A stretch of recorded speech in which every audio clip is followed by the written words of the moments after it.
First at 11, an off-duty hero rushing to the rescue as a couple hung out the window of their burning home. Good evening, and thank you for joining us. I'm Mike Duffy. The couple was trapped in their Rochester Hills home as fire ripped through it last month. Then the firefighter, who just happened to be driving by, jumped into action. 7 News Detroit reporter Brett Cast shares the remarkable life-saving story of a lone hero. Brett? Well, every day, firefighters show up to work ready to respond to an emergency. But as you'll see, even off duty, they don't hesitate to jump into action. Who else is up there? Nobody else is there. Nobody else?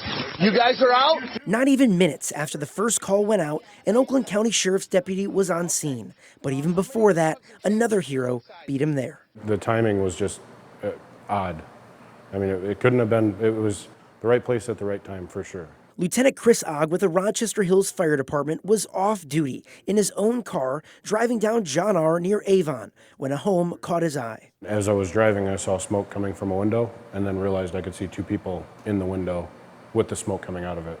A couple trapped upstairs had no way out. The lieutenant, with his gear still at the station, pulled over to help. I don't know that there was necessarily a thought process behind it. It was just time to do what I do. Finding a ladder next to the house, the lieutenant propped it up to the window, giving them an exit, and in a matter of minutes they were out before the first fire truck even arrived. Our first truck was on scene within 4 minutes, and I look back at it and I don't know that they would have had 4 minutes in that window with the amount of smoke and everything pushing out. Lieutenant Ogg says it wasn't just him who saved the day. The couple inside did everything right. Having working smoke detectors, the fact that those went off, that woke them up and let them know there was a problem.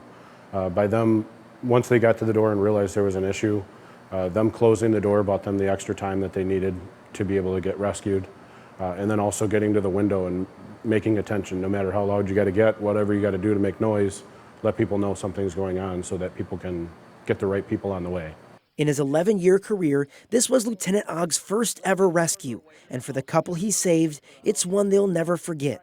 They are still recovering and declined to interview, but had a message they wanted to share. She just texted me and said, "My family and I are forever grateful to Lieutenant Ogg and his heroic and decisive actions. In a moment of immense stress, he did not hesitate, and because of his bravery, I am able to kiss my children goodnight." That's pretty cool.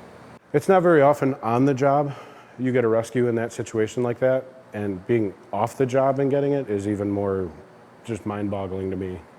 And the woman who was rescued tells me she also wants to thank her friends, family, coworkers, and community for all their love and support, and the cause of the fire is still not known. In Rochester Hills, I'm Brett Cast, 7 News Detroit.